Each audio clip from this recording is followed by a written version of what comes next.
नमस्कार, NB news देख रहे हैं आप और मैं हूं आपके साथ मुस्कान। स्वागत आप सभी का एनबी न्यूज के स्पेशल बुलेटिन में। कांग्रेस नेता शशि थरूर ने एक बार फिर से प्रधानमंत्री नरेंद्र मोदी की तारीफ की है और कहा कि वो एक डायनामिक व्यक्ति हैं। उन्होंने बहुत कुछ किया है जो राजनीतिक नजरिए से काफी कम देखने को मिलता है। उन्होंने बीजेपी द्वारा विधानसभा चुनावों में उत्तर प्रदेश सहित 4 राज्यों में मिली जीत का क्रेडिट भी पीएम मोदी को दिया। हालांकि उन्होंने पीएम मोदी का नेगेटिव पहलू भी बताया, जहां उन्होंने कहा कि उनकी कार्यशैली अपने देश को जाति, धर्म, संप्रदाय के नाम पर बांटने का काम करती है। यह समाज के लिए जहर है।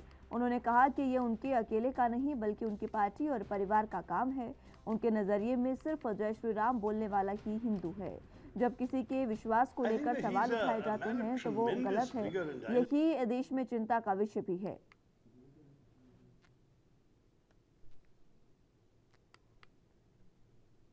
कांग्रेस नेता ने इसी के साथ कहा कि बीजेपी को भी एक दिन इसके बारे में पता चल जाएगा। थरूर ने ये टिप्पणी उत्तर प्रदेश, उत्तराखंड, गोवा, पंजाब और मणिपुर में हाल ही में संपन्न विधानसभा चुनावों में कांग्रेस की हार की पृष्ठभूमि में आई है। थरूर ने जयपुर साहित्य महोत्सव में कहा कि कांग्रेस उत्तराखंड में और गोवा में बेहतर प्रदर्शन कर सकती थी। हमारे पास अकेली सबसे बड़ी पार्टी होने की बहुत अच्छी संभावनाएं थी, लेकिन ऐसा नहीं हो पाया।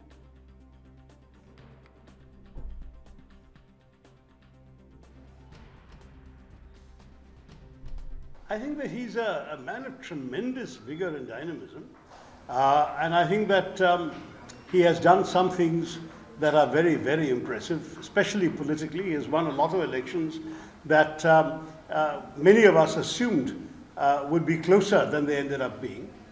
On the negative side, I believe he's unleashed some forces in this society that are dividing our nation on communal grounds, on religious grounds, which to my mind is actually introducing a toxin into our social ethos that is unfortunate. So, but I don't want to personalize this. This is not about an individual, it's about the ruling party and the forces of the establishment and their ideology and ways of proceeding, of which of course Mr. Modi is the embodiment, but he is only an individual. The things that are happening in the name of his party and his parivar. And that's dismay. And I speak as an Indian citizen, I speak as a Hindu. When I see somebody being bashed up within an inch of his life and being ordered to say Jai Shri Ram, which he doesn't believe in, that's not my Hinduism.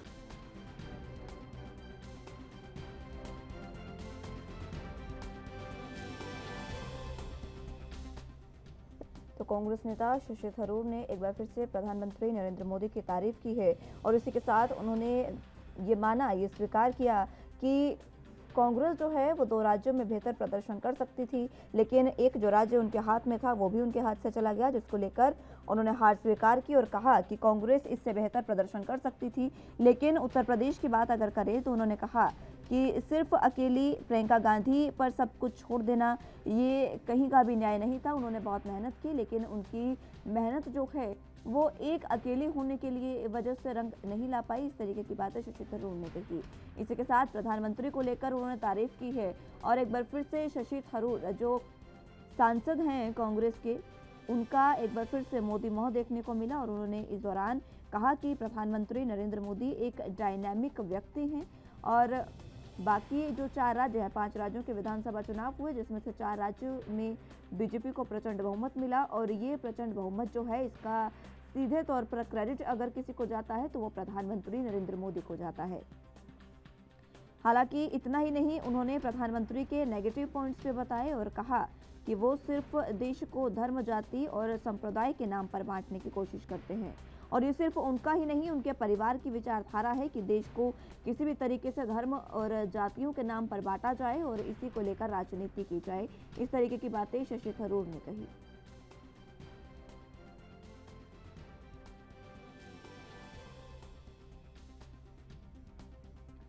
इसी के साथ आपको ये भी बता दें कि कांग्रेस में भी मंथन अब जारी है, क्योंकि हार जिस तरीके से स्वीकार की शशि थरूर ने और उसी समय में कांग्रेस सीडब्ल्यूसी की बैठक भी हो रही थी। जब उन्होंने ये तमाम बातें साहित्य समागम में कही, उस दौरान सीडब्ल्यूसी की बैठक में भी एक बार फिर से ये बात स्वीकारी गई कि हार जो है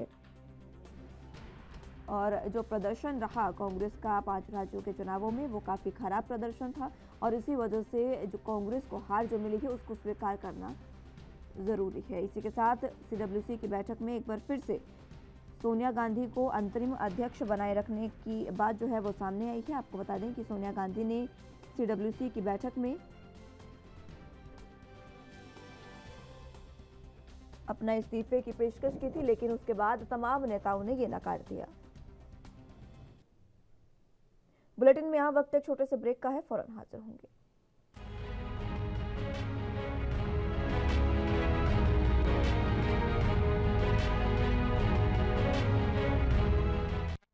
ब्रेक के बाद एक बार फिर से स्वागत है आप सभी का। तो कांग्रेस में लगातार मंथन जारी है और इसी मंथन को लेकर इसी मंथन के बीच सीडब्ल्यूसी की जब बैठक हो रही थी उसी बीच खुद शशि थरूर ने एक बार फिर से प्रधानमंत्री नरेंद्र मोदी की तारीफ की है। इसी पर चर्चा की शुरुआत एक बार फिर से कर लेते हैं। तमाम गेस्ट हमारे साथ मौजूद हैं। जयेश गुरनानी जी प्रवक्ता कांग्रेस से हमारे साथ मौजूद हैं और अश्विनी शाही जी प्रवक्ता बीजेपी से हमारे साथ मौजूद हैं। आप दोनों का बहुत स्वागत है सर एनबी न्यूज पर। सबसे पहले गुरनानी साहब आप ही के पास आना चाहूंगी। शशि थरूर कांग्रेस के दिग्गज नेता और काफी बड़े नेता हैं, काफी अच्छा जो रोल है वो निभाते हैं पार्टी में, लेकिन एक बार फिर से उनका मोदी मोह देखने को मिला। वो कह रहे हैं कि प्रधानमंत्री नरेंद्र मोदी एक डायनामिक व्यक्ति है और चारों राज्यों में जो जीत मिली है उसका क्रेडिट सीधे सीधे उनको जाता है। मैं यही कहना चाहूंगा कि सबसे पहले तो जो भारतीय जनता पार्टी के राष्ट्रीय महासचिव हैं राम माधव जी, उन्होंने 2018 के जब चुनाव हुए थे उसमें मध्य प्रदेश, छत्तीसगढ़ और राजस्थान में कांग्रेस पार्टी की सरकार बनी थी, तब उन्होंने खुले मन से राहुल गांधी जी की तारीफ की थी और यह कहा था कि राहुल गांधी जी के नेतृत्व में ही इन तीनों राज्यों में सरकार बनी है।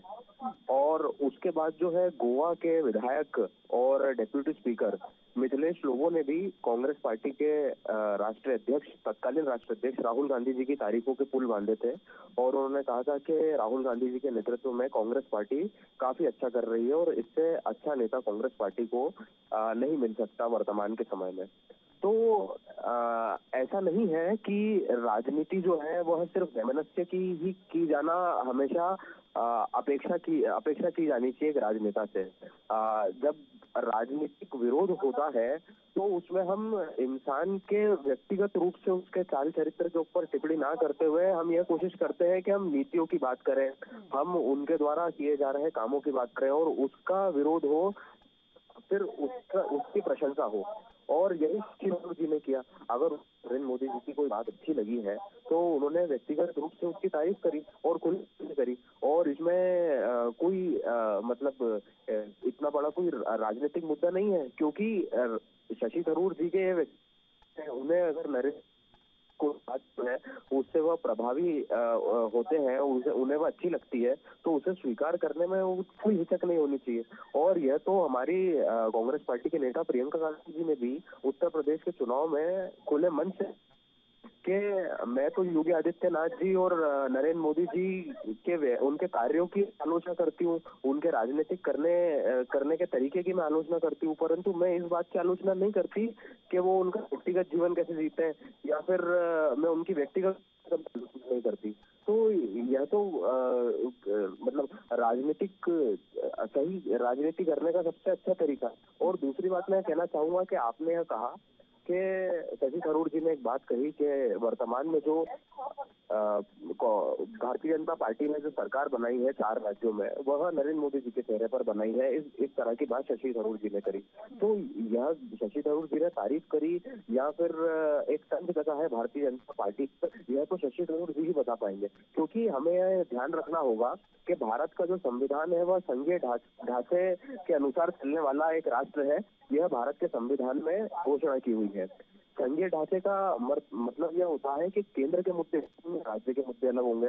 अब जब एक राष्ट्रीय स्तर का नेता जो है उसके चेहरे पर ही अगर राज्य में सरकार बन रही है तो यह तो हमें सोचना होगा कि क्या आखिर उन राज्यों में ऐसे नेता नहीं बचे हैं या ऐसे मुद्दे नहीं बचे हैं जो कि उन्हें राष्ट्रीय लेवल का जो एक नेता है उसके चेहरे पर ही चुनाव लड़ना पड़ रहा है।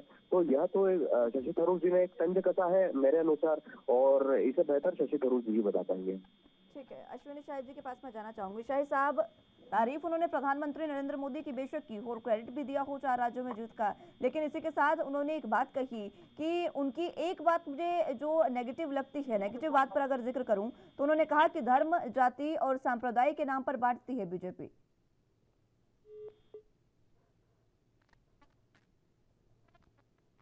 शाही साहब, आवाज मिल पा रही है आपको?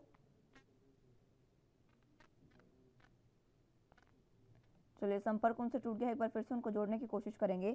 गुरनानी साहब, एक बार फिर से फिलहाल मैं आप ही के पास आना चाहूंगी। आपने ठीक है कहा कि वो खुद बता पाएंगे कि उन्होंने किस तरीके की बातें कही, लेकिन हार को भी स्वीकार किया है। हालांकि ये बात पूरी कांग्रेस कह रही है और सीडब्ल्यूसी की मीटिंग में भी ये बात को स्वीकार किया गया कि हार जो है उसका कारण था कि बहुत अच्छा प्रदर्शन नहीं हो पाया। लेकिन ये बात तो आप भी मानते हैं कि एक राज्य पंजाब, जब 5 राज्यों में जो चुनाव हुए उनमें से एक राज्य पंजाब आपके पास था, वहां पर बेहतर प्रदर्शन कांग्रेस कर सकती थी। उत्तराखंड और गोवा तो बहुत ज्यादा अच्छा प्रदर्शन वहां पर किया जा सकता था।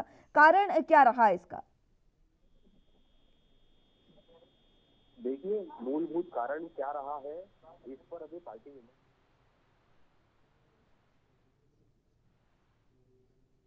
जल्दी किसी भी निष्कर्ष पर पहुंचना राजनीतिक विवेक का परिचय देना नहीं होगा।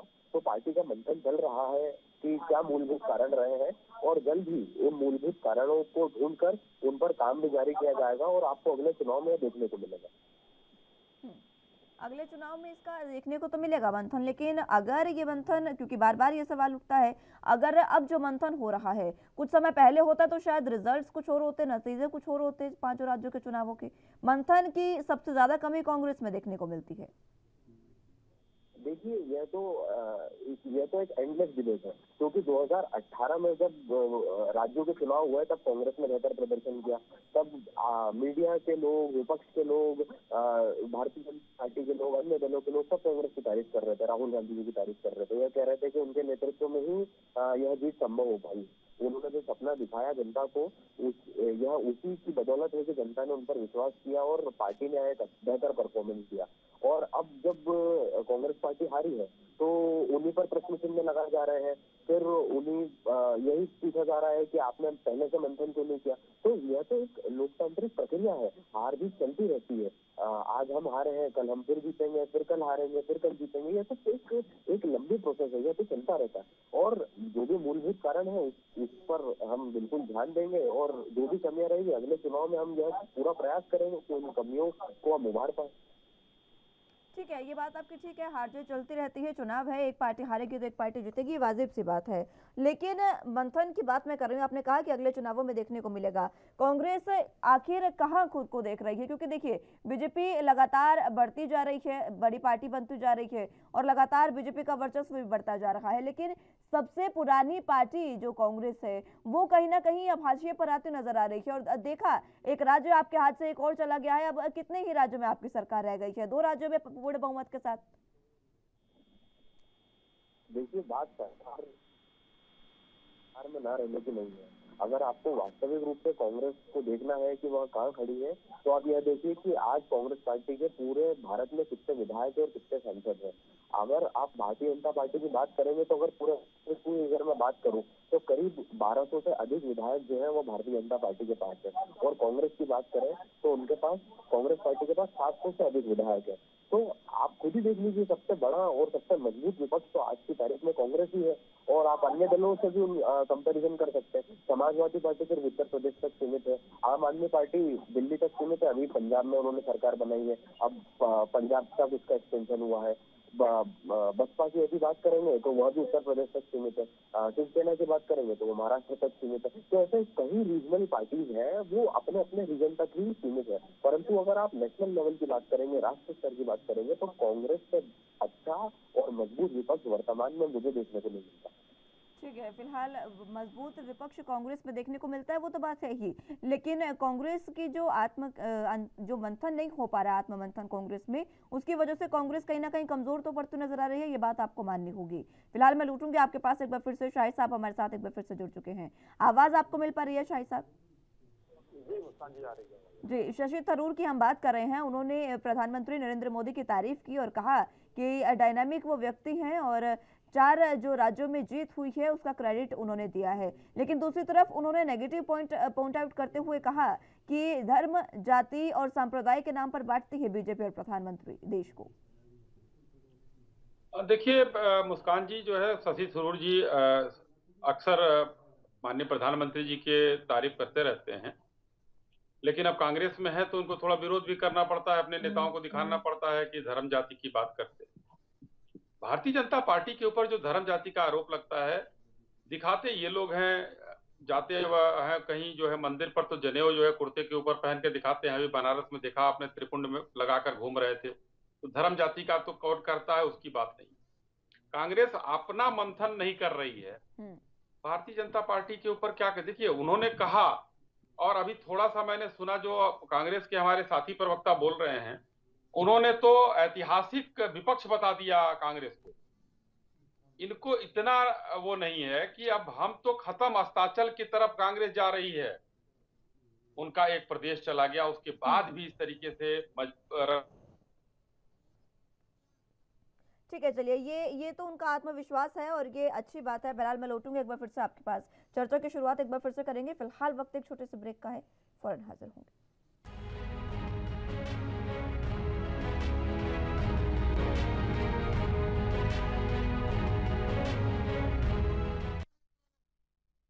ब्रेक के बाद एक बार फिर से स्वागत है आप सभी का। चर्चा की शुरुआत एक बार फिर से कर लेते हैं। लगातार शशि थरूर बार बार जो प्रधानमंत्री नरेंद्र मोदी की तारीफ करते हैं उसी पर लेकर चर्चा कर रहे हैं।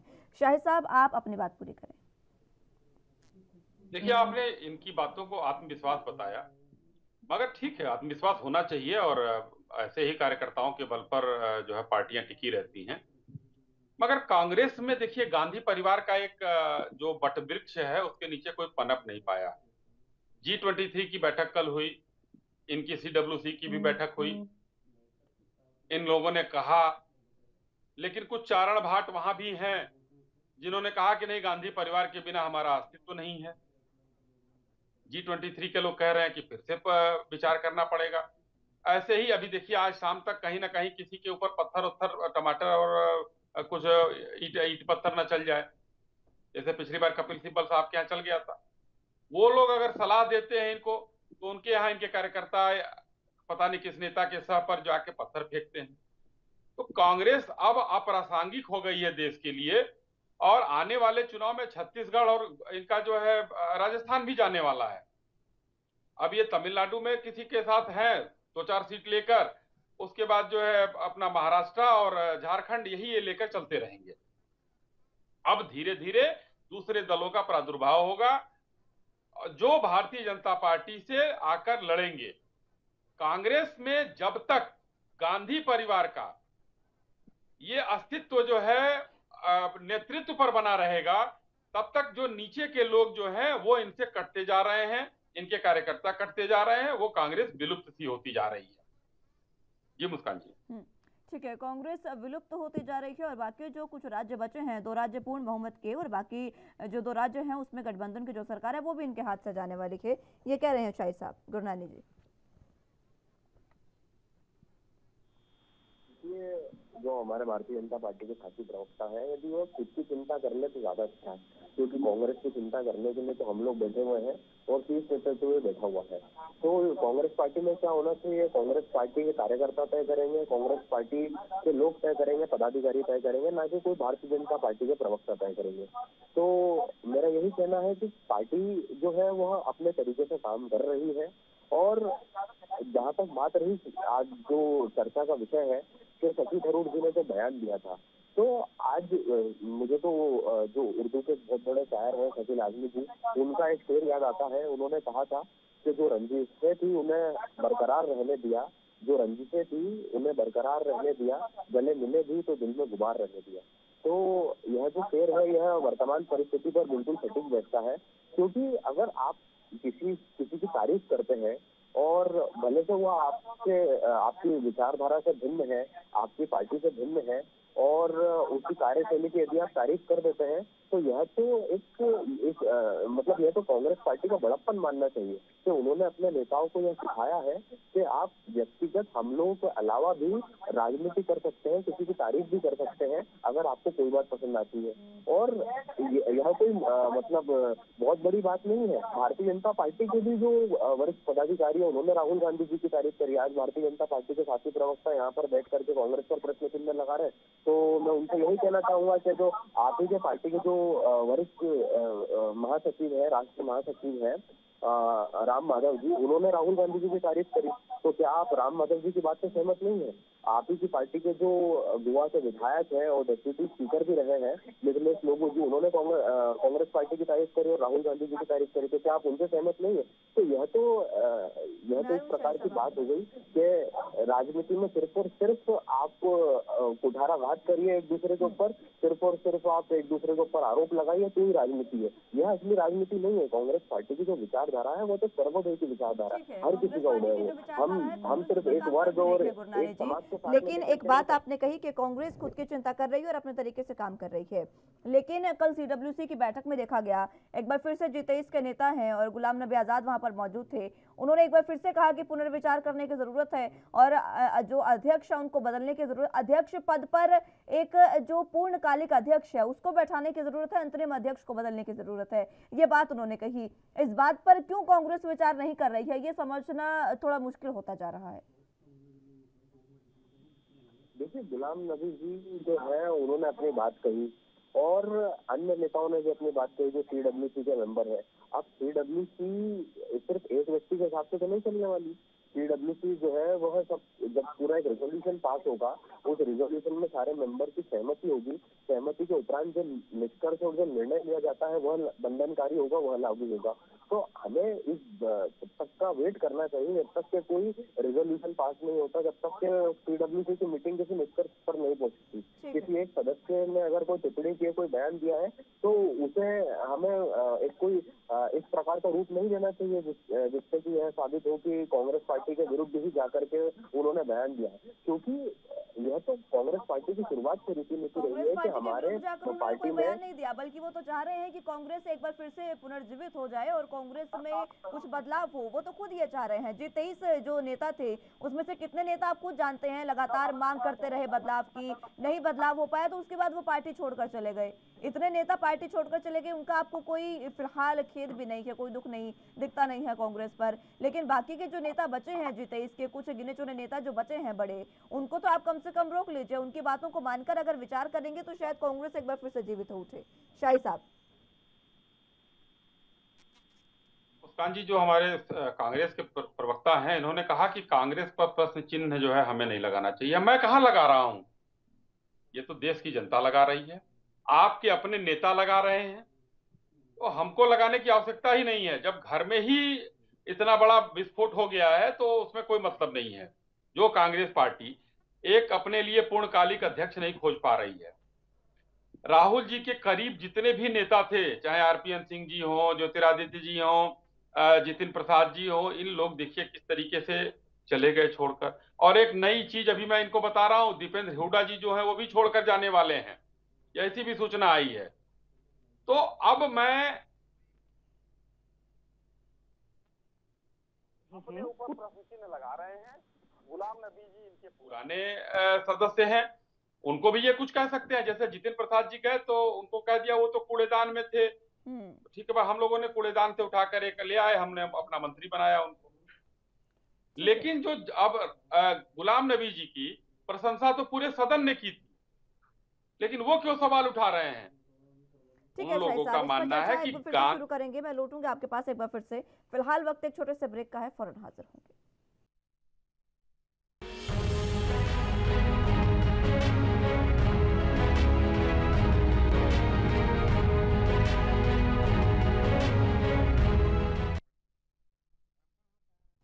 ब्रेक के बाद एक बार फिर से स्वागत है आप सभी का। चर्चा की शुरुआत एक बार फिर से कर लेते हैं। तमाम गेस्ट हमारे साथ मौजूद हैं।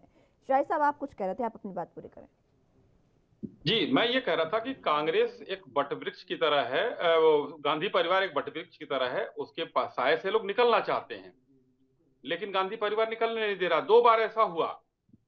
एक बार सीताराम केसरी जी अध्यक्ष बनाए गए, उनको कांग्रेस कार्यालय से किस तरीके से उठाकर फेंका गया, वो किसी ने हर देश भारत की हर जनता ने देखा। नरसिम्हा राव जी जो एक अच्छे प्रधानमंत्री थे, उनको दिल्ली में जो है समाधि की जगह नहीं दी गई कांग्रेस के द्वारा, उस समय कांग्रेस की सरकार थी। तो ये कांग्रेस परिवार की वो प्राइवेट लिमिटेड कंपनी बनाकर रखना चाहती है, और कांग्रेस के नेता जो कि सबसे पुरानी पार्टी देश की है, उसको उस तरह से चलाना चाहते हैं। मुख्य चीजें यहां आकर अटकती हैं। ये इन लोगों का आंतरिक मामला है, क्या है, हम लोगों को कहने की जरूरत नहीं है, लेकिन एक दुख ये होता है कि इतनी बड़ी पार्टी, एक अच्छा विपक्ष हम लोगों के सामने अगर नहीं रहेगा, तो क्षेत्रीय पार्टियों से लड़कर हम लोग भी अपनी चीजों को छोटा करेंगे। आज भारतीय जनता पार्टी बहुत बड़ी पार्टी बन चुकी है, विश्व की सबसे बड़ी पार्टी है। कम से कम उसके सामने एक अच्छा विपक्ष कांग्रेस के रूप में आए। उसके कांग्रेस के नेता राहुल गांधी एक विदूषक की भांति हर जगह रहते हैं। आज उत्तर प्रदेश में प्रियंका जी चुनाव प्रचार कर रही थी, उनका कहीं सहयोग नहीं उन्होंने किया। सोनिया जी की तो खैर तबीयत खराब हो गई, अपनी सीट अमेठी हार गए, इस लायक वो नहीं थे, वायनाड जाना पड़ा उनको। तो आज कांग्रेस के पास नेतृत्व की कमी है, लेकिन जो नेतृत्व है इनके पास, उसको स्वीकार करने के लिए कांग्रेस के जो है गांधी परिवार नहीं तैयार है। तो इनका हस्र तो खत्म है, रसातल की तरफ जाएंगे। ठीक है, अच्छी बात है, के रूप में इनको अगर उसमें भी बेहतर लग रहा है तो करें। ठीक है शाहिद साहब, कांग्रेस के रूप में एक मुख्य विपक्षी दल और एक मजबूत विपक्ष को तलाश रही है बीजेपी, गुरनानी जी, लेकिन कांग्रेस आत्ममंथन ना करने की जो जिद है कांग्रेस की, जो नहीं हो रहा है आत्ममंथन, उसको लेकर हाशिए पर जाते जा रही है। मुख्य विपक्षी दल के रूप में कांग्रेस जो इतनी मजबूती से थी, इतने लंबे समय से जो देश पर राज किया कांग्रेस ने, वो कांग्रेस आखिर कहाँ है? देश देखना चाहता है उस कांग्रेस को। गुरनानी जी, यह कहना बिल्कुल आत्ममंथन जो है वह जारी नहीं है। अगर आप किसी 5 राज्यों में चुनाव हुए, 5 राज्यों में कांग्रेस किसी भी राज्य में अपनी सरकार नहीं बना पाई, तो क्या सिर्फ किसी चुनाव से आप कांग्रेस पार्टी का भविष्य तय कर देंगे कि कांग्रेस पार्टी का भविष्य क्या है, कांग्रेस पार्टी में गलतियां क्या है, कांग्रेस पार्टी को अब और क्या करना चाहिए? तो यह तो एक बहुत ही नैरो माइंडेड सोच, जिसे मैं कहूँगा बहुत ही संकीर्ण रूप से सोचने जैसी बात होती। अगर कांग्रेस पार्टी को आपको देखना है तो आप 2018 के भी चुनाव देखिए, तब क्या कोई अलग पार्टी लड़ी थी? जब 3 राज्यों में चुनाव, जब महाराष्ट्र में सरकार बनी, तब क्या वो कांग्रेस पार्टी नहीं थी? तो लेटेस्ट चुनाव को छोड़कर, मौजूदा स्थिति को छोड़कर हम 2018 पर क्यों जाए गुरनानी जी, ये आप बताइए। एक क्षेत्रीय पार्टी से हार गए हैं आप, आम आदमी पार्टी जिसका अभी कोई जनाधार नहीं है, दिल्ली से उठकर पंजाब में आई, और उस पार्टी को अगर कांग्रेस से हार गई है वो पार्टी, माफ कीजिएगा आम आदमी पार्टी ने अगर हरा दिया है कांग्रेस को, तो क्या जनाधार रह गया कांग्रेस का? एक क्षेत्रीय पार्टी से हार गए आप। देखिए, अगर यहाँ पर कांग्रेस पार्टी जीत गई तो आप यही सवाल आम आदमी पार्टी के प्रवक्ता से पूछते, आप उनसे पूछते कि आम आदमी पार्टी का अस्तित्व रह गया। अब कल को वापस कांग्रेस आ जाएगी या कल को कोई दूसरी पार्टी आ जाती है, तो आप यही सवाल विपक्ष से पूछेंगे। तो देखिए, यह तो एक निरंतर चलने वाला सिलसिला है, और कोई पार्टी सरकार में रहेगी, कोई पार्टी विपक्ष में रहेगी, यह तो लोकतांत्रिक प्रक्रिया है। तो अगर पंजाब राज्य जो है, अगर कांग्रेस पार्टी हारी भी है, तो यह कोई बहुत बड़ा विषय नहीं है।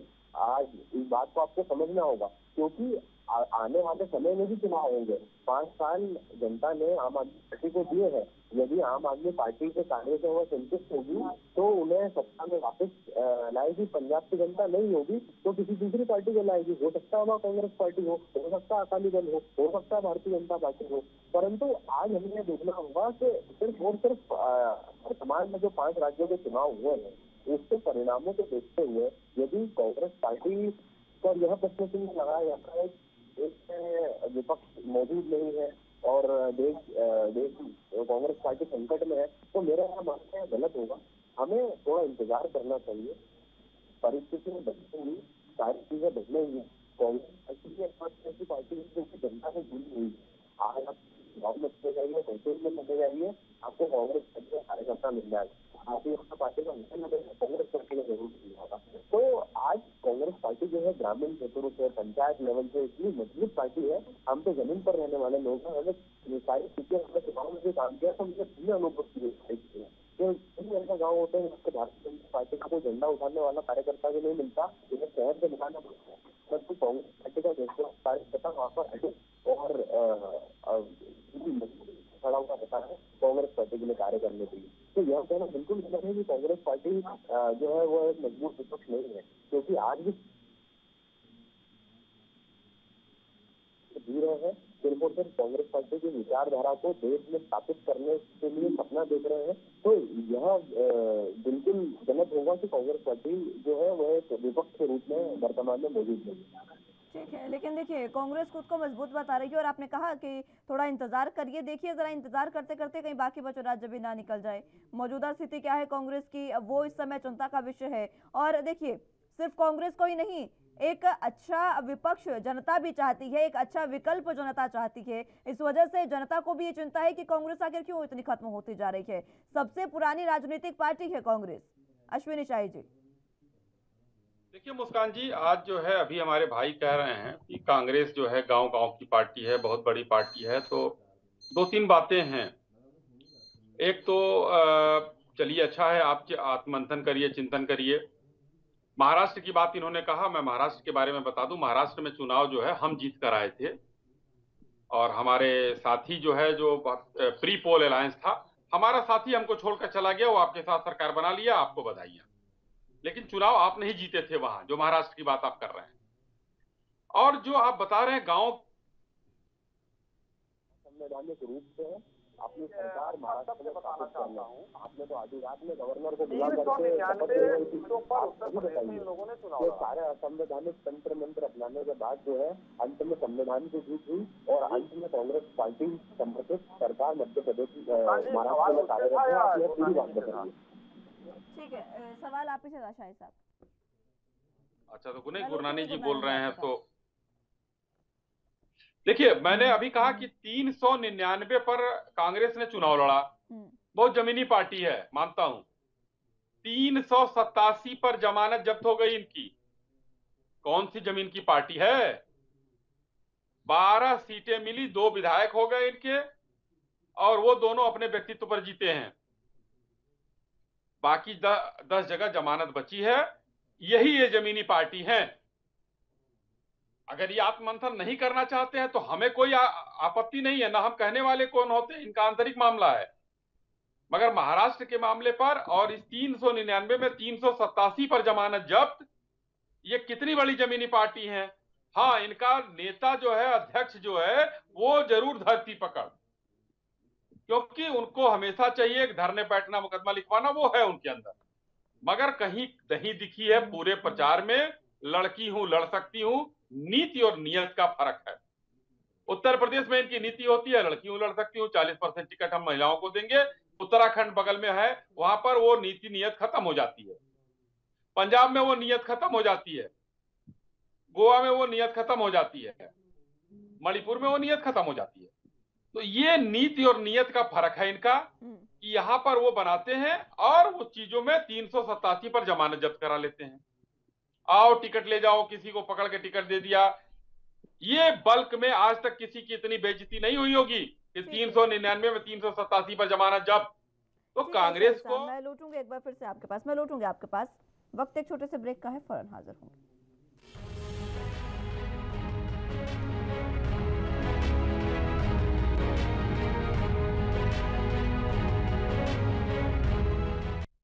ब्रेक के बाद एक बार फिर से स्वागत है आप सभी का। चर्चा की शुरुआत एक बार फिर से कर लेते हैं, क्योंकि जिस तरीके से कांग्रेस में आत्ममंथन की फिलहाल कमी देखने को मिल रही है, उसी पर चर्चा कर रहे हैं। शाही साहब जी, देखिए, मैं यही कह रहा हूं कि भारतीय जनता पार्टी को कोई फर्क नहीं है, वो आत्ममंथन करें न करें, ये उनका आंतरिक मामला है। और वो अब कर भी नहीं पाएंगे, क्योंकि वहां पर पूरे देश ने जो देखा है, पूरे देश ने जो मैंडेट दिया है उनको, वो ये जान चुके हैं कि अब कांग्रेस खत्म हो चुकी है, मृतप्राय हो चुकी है। इसलिए वो दूसरी पार्टियों के साथ जा रहे हैं और भारतीय जनता पार्टी को वो और मजबूत करते हुए जा रहे हैं। भारतीय जनता पार्टी अपने आप को मजबूत करने में लगी हुई है। आज 18 राज्यों में हमारी सरकार है। आने वाले दिनों में जो चुनाव होने जा रहे हैं, उनमें और भी बेहतर प्रदर्शन हम करेंगे और बेहतर हम सरकार बनाने की तरफ जाएंगे। कांग्रेस का अपना विषय है, क्योंकि लोकतंत्र है नहीं। भारतीय जनता पार्टी में तो लोकतंत्र है, एक चाय वाला प्रधानमंत्री बन सकता है, एक आम कार्यकर्ता अध्यक्ष बन सकता है। लेकिन 2 साल 2.5 साल से कोई अध्यक्ष नहीं दे पाने वाली कांग्रेस पार्टी वो काम नहीं करती है और कहती है कि हम सबसे ज्यादा लोकतांत्रिक पार्टी है। हमारे यहाँ देखिए अध्यक्ष, पिछले 5 अध्यक्षों को या शुरू से अध्यक्षों को देख लीजिए, हर तरह से लोकतांत्रिक तरीके से अध्यक्ष रहे हैं। माननीय राजनाथ जी हो, माननीय नितिन गडकरी जी हो, माननीय आज नड्डा जी हैं, अमित शाह साहब हैं, ये सब लोग अलग अलग तरीके से अलग अलग जगह से आते हैं। कोई विवाद नहीं होता है, अध्यक्ष रहता है, अध्यक्ष सर्वोपरि है, हमारे यहाँ अध्यक्ष ही पार्टी है। लेकिन इन लोगों के तरह एक प्राइवेट लिमिटेड कंपनी नहीं है। इसलिए भारतीय जनता पार्टी अपना निर्विवाद रूप से जनता हमको स्वीकार कर रही है और हम अपने नारे सबका साथ, सबका विकास और सबका विश्वास लेकर जनता के बीच में जा रहे हैं और जनता का आशीर्वाद ले रहे हैं। ठीक है, गुरनानी जी। देखिए, मैं यही कहना चाहूंगा, भारतीय जनता पार्टी के साथी प्रवक्ता जो इतना सीना चौड़ा करके इतनी बड़ी बड़ी बातें कह रहे हैं, तो वर्तमान में जो 4 राज्यों में भारतीय जनता पार्टी की सरकार बनी है, तो यह कोई भारतीय जनता पार्टी की कोई बहुत करिश्माई जादूगरी नहीं है। इसके पीछे सबसे महत्वपूर्ण भूमिका है राष्ट्रीय स्वयंसेवक संघ की। वो संघ के कार्यकर्ताओं के कारण ही भारतीय जनता पार्टी आज अस्तित्व में है, और आज जो है भारतीय जनता पार्टी इसीलिए सत्ता का लुत्फ उठा पा रही है, क्योंकि एक जो राष्ट्रीय स्वयंसेवक संघ है उसके कार्यकर्ताओं ने जो है जमीनी लेवल पर काम किया है, क्योंकि भारतीय जनता पार्टी का तो कोई भी कार्यकर्ता आपको दिखता नहीं है, और राष्ट्रीय स्वयंसेवक संघ के कार्यकर्ता ने ही जमीनी लेवल तक ये नफरत जो है वह फैलाने का काम किया है। क्योंकि अगर आज हम बात करें तो एक आम मानव जो है, यदि हम उससे बात करने की कोशिश करते हैं, हम उसे बताते हैं कि देश में क्या मुद्दे हैं, तो अगर आप उससे बेरोजगारी की आप बात करेंगे, आप महंगाई की बात करेंगे, आप अर्थव्यवस्था की बात करेंगे, तो आज उसे इस बात पर इस विषयों पर चर्चा करने में उसे कोई मतलब अच्छा ही नहीं लगता। उसे तो सिर्फ और सिर्फ हिंदू मुसलमान की बात करनी है, उसे बात करनी है हिजाब की। तो यह जो एक माहौल बिगाड़ने की जो चीज है वो राष्ट्रीय स्वयंसेवक संघ ने की है, और इसी की बदौलत भारतीय जनता पार्टी को सत्ता लगातार मिल रही है।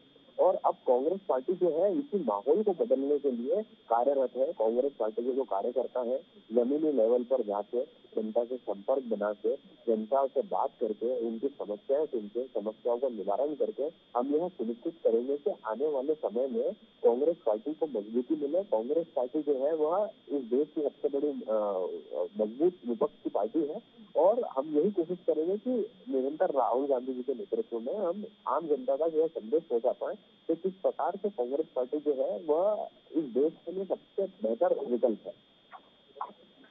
लेकिन ये विश्वास आप जनता को दिलाएंगे कैसे? सबसे बड़ी बात तो यही है, आपके इतने नेता कांग्रेस को छोड़कर चले गए हैं। आप आरपीएन सिंह को ले लीजिए, जितिन प्रसाद हैं, और ज्योतिरादित्य सिंधिया, सचिन पायलट का भी आप कुछ नहीं कह सकते। छत्तीसगढ़ में टीएस सिंहदेव और सीएम के बीच में लगातार जो वाद विवाद है वो चलता जा रहा है। पंजाब की बात कर लीजिए, कैप्टन अमरिंदर सिंह आपको छोड़कर चले गए हैं। देखिए, आपको यह समझना होगा कि वर्तमान में जिस हालत में कांग्रेस पार्टी लड़ रही है सत्ता की ताकतों से, यह कोई साधारण लड़ाई नहीं है। बहुत से लोग होंगे जिनका हौसला टूट जाएगा, बहुत से लोग होंगे जिनका हृदय परिवर्तित हो जाएगा, बहुत से लोग होंगे जो कांग्रेस भारतीय जनता पार्टी में शामिल हो जाएंगे, क्योंकि हर किसी की वह शैली नहीं होती कि वह संघर्ष सह सके। जिस प्रकार से उत्तर प्रदेश में आप देखेंगे योगी आदित्यनाथ जी ने अगर हम सत्ता में आएंगे तो बुलडोजर से हम मकान तोड़ देंगे। तो आप समझिए कांग्रेस पार्टी का कार्यकर्ता जो है वह किन ताकतों से लड़ रहा है। आज उसके ऊपर संकट है, अगर वह तो उसे जेल में डाल दिया जाता है। यदि वह उसके बाद भी निरंतर जो है आवाज उठाने का काम करता है, जनता की मांगों को रखने का काम करता है, तो हो सकता है उसका घर तोड़ दिया जाता है। तो इस प्रकार की ताकतों से वर्तमान में कांग्रेस के कार्यकर्ता लड़ रहा है। हो सकता है इस संघर्ष के समय में कई नेता जो है और कई ऐसे लोग जिन्हें सिर्फ सत्ता से लोभ है, वह कांग्रेस पार्टी छोड़ के भारतीय जनता पार्टी में शामिल हो जाए और सत्ता का सुख भोग लें। क्योंकि अगर जनता की सेवा करनी है तो जरूरी नहीं है आप राजनीति में आए। आप यह बात समझिए, जो भी नेता कांग्रेस छोड़ के भारतीय जनता पार्टी में गए, उन्होंने उसके बाद भारतीय जनता पार्टी का टिकट लेकर या तो चुनाव लड़ा या तो वह राज्यसभा में नामांकित होकर चले गए। और जो केंद्रीय मंत्री है, तो राज्य तो किसी को किसी संगठन का प्रभारी बना दिया है, तो किसी को किसी स्टैट्यूटरी बॉडी का कोई चेयरमैन बना दिया है। तो यह सिर्फ और सिर्फ सत्ता लोभी जो लोग हैं, जिनको सिर्फ और सिर्फ पूरे जीवन में का खूब भोगना है। ऐसे ही लोग जो है वर्तमान में कांग्रेस पार्टी छोड़कर के भारतीय जनता पार्टी में शामिल हो रहे हैं। ठीक है, बहुत से नेता आपको अभी तक छोड़कर चले गए हैं, वो बात ठीक है, लेकिन आपने जिस तरीके से बातें कही और अभी शाही साहब ने एक और नाम बता दिया, आपको जरा उन पर भी ध्यान रखिएगा। कहीं हरियाणा से जो सबसे बड़े नेता आपके कह सकते हैं दीपेंद्र हुड्डा, पूर्व सीएम के बेटे हैं, वो कहीं वो भी ना चले जाए, उनका भी ध्यान रखिएगा। शाही साहब देखिए, इसमें जो है मुस्कान जी, हमारे भाई की भी कोई गलती नहीं है। राहुल गांधी जी को इनकी पार्टी ने बहुत बार नेता बनाने की कोशिश की। 2014 में हमें याद है 500 करोड़ रुपया इनको चमकाने के लिए लगा था, और शरद पवार जी ने कहा था कि 14.5 करोड़ जो है नौजवान जो पहली बार वोटर बन रहे हैं वो कांग्रेस के खिलाफ हैं, तो वो कभी बन नहीं पाएंगे। इतने नेताओं के चले जाने पर इनको अफसोस नहीं है। क्यों जा रहे हैं, क्यों नहीं रुक रहे हैं? क्योंकि सम्मान नहीं है। पंजाब में कैप्टन साहब का सम्मान देखिए किस तरीके से अपमानित किया उनको, उन्होंने खुलकर कहना पड़ा। हमारे आसाम के जो आज मुख्यमंत्री हैं, उनको 1 साल तक ये बुलाने पर समय नहीं देते रहे। तो इस तरीके से अपमानित करना इन लोगों का एक परम कर्तव्य है। उनको जब बुलाया गया तो कुत्ते को बिस्किट खिलाते रहे राहुल गांधी जी, और उनको उनसे बात तक नहीं की। जितने भी लोग हैं आज कांग्रेस में इस तरीके से लगे हुए हैं कि जैसे कांग्रेस को हमको उठाना ही नहीं है। पहले कांग्रेस में देखिए यूथ कांग्रेस कितना मजबूत हुआ करता था, आज खत्म है। कांग्रेस में सेवा दल हुआ करता था, और ये आरएसएस की बात करते हैं। आरएसएस कांग्रेस का थोड़े ही आनुषंगिक संगठन है।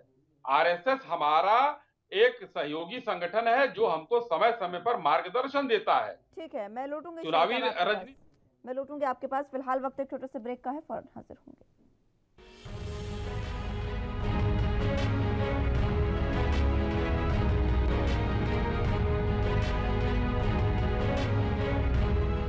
ब्रेक के बाद एक बार फिर से स्वागत आप सभी का। चर्चा की शुरुआत एक बार फिर से कर लेते हैं। तमाम गेस्ट हमारे साथ मौजूद हैं। शाही साहब जी, देखिए मैं महाराष्ट्र का एक उदाहरण दे दूं इनको। महाराष्ट्र में भी आने वाले दिनों में बीएमसी के चुनाव हैं। आज शरद पवार जी और उद्धव ठाकरे जी इस बात के लिए चिंतित हैं कि कांग्रेस को कैसे हम लोग हटाएं या साथ में रखें, क्योंकि कांग्रेस इस समय एक विष बेल हो गई है, जिसके साथ जा रही है उसका ही खत्मा कर रही है। तो इस तरीके की स्थिति किसने बनाया है? किसी और लोगों ने नहीं बनाया है, ये गांधी परिवार की नीतियों ने बनाया है, गांधी परिवार ने बनाया है। जिससे G23 की मैंने बात की, G23 इससे निकलकर बाहर आई, वो इन्हीं के लोग हैं। आज अभी इन्होंने सांप्रदायिकता की बात की अभी कि भारतीय जनता पार्टी सिर्फ सांप्रदायिकता की बात करती है। भाई हम करेंगे, अपने धर्मों के अनुरक्षण की बात करेंगे, आप हमको सांप्रदायिक करते रहिए। मुगलों के आक्रांताओं के द्वारा चीजों का हम जो क्षरण हुआ है उसका अनुरक्षण कर रहे हैं, आप करते रहिए हमको सांप्रदायिक। लेकिन आप कहां थे राम को नकारने वाले, राम सेतु को नकारने वाले, 2019 में हलफनामा देकर ये कहने वाले कि राम मंदिर का फैसला अभी आएगा तो इनको फायदा मिलेगा। वो आज मंदिर मंदिर का घंटा बजाने लगे हैं। क्यों?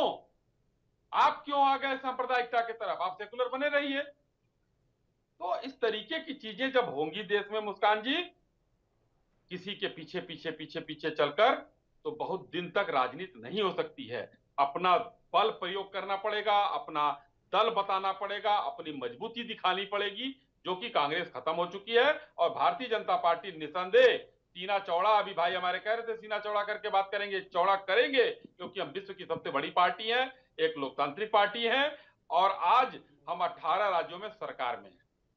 ठीक है, खैर सांप्रदायिकता का मुद्दा अभी नहीं है, लेकिन जिस तरीके से आपने महाराष्ट्र को लेकर बात कही, चुनाव महाराष्ट्र में बीएमसी के होने वाले हैं गुरनानी जी, और अब शाही साहब कह रहे हैं कि वहां पर आपके जो सहयोगी दल हैं वो चाह रहे हैं कि किस तरीके से कांग्रेस को हटाया जाए, क्योंकि उन्हें पता है कि अगर कांग्रेस के साथ चुनाव लड़े तो क्या पता उनका भी कोई और हश्र हो जाए।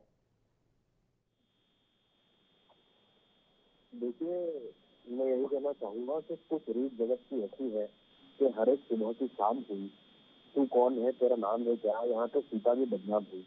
तो यह तो एक इस जगत की रीत है कि हर एक सुबह की शाम होती है।